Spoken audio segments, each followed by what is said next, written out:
दूसरा सवाल है, मेरे मामा का इंतकाल हो चुका है, मैं उन्हें कुरान पढ़कर बख्श सकती हूँ? बड़ा आसान सवाल है। मुश्किल यह है कि आजकल जानते हैं आप कि ईद मिलादुन्नबी सुभान अल्लाह कुछ ऐसे गुमराह उलमा भी हैं जो ज़बरदस्ती साबित करते हैं कुरान और हदीस और सही बुखारी सही मुस्लिम से भी कि ईद मिलादुन्नबी साबित है। बहरहाल अल्लाह ताला जिसको हिदायत दे वही हिदायत पा सकता है। हमेशा हम अल्लाह से हिदायत तलब करें। रब अल्लाह महदिनी लिमख्तलिफ़ फ़ीहि मिनल हक़्क़ि बिइज़निका इला सिरातिल मुस्तक़ीम, हमेशा ये दुआ करते रहें।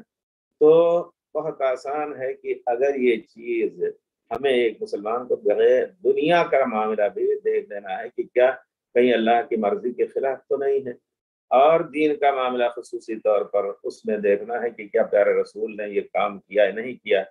ये जो कुरान पढ़ते हैं किस लिए पढ़ेंगे? सवाब की गरज से या यूं ही हवा में उड़ा देने के लिए? नहीं, बेशक मय्यत को या मामा को सलाम सवाब पहुंचाने के लिए। और सवाब और अजाब का मसला ये दीन से मुताल्लिक है, और दीन से मुताल्लिक कोई चीज़ भी प्यारे रसूल ने बयान किए बगैर नहीं छोड़ा। अपने फ़ेल से अपने कौल से पूरी ज़िंदगी आपकी।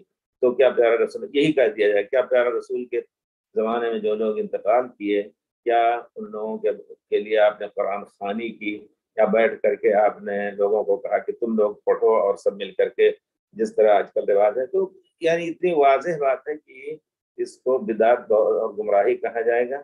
रह गई बात, उनके लिए दुआ करें, और और जब भी मौका हो तो उनके लिए कुछ खर्च करें अल्लाह के रास्ते में, ना कि कुरान पढ़ करके उनको बख्शा जाए और ये कहा जाए कि उनके लिए हम पढ़ रहे हैं ताकि इसका सवाब उनको मिल जाए।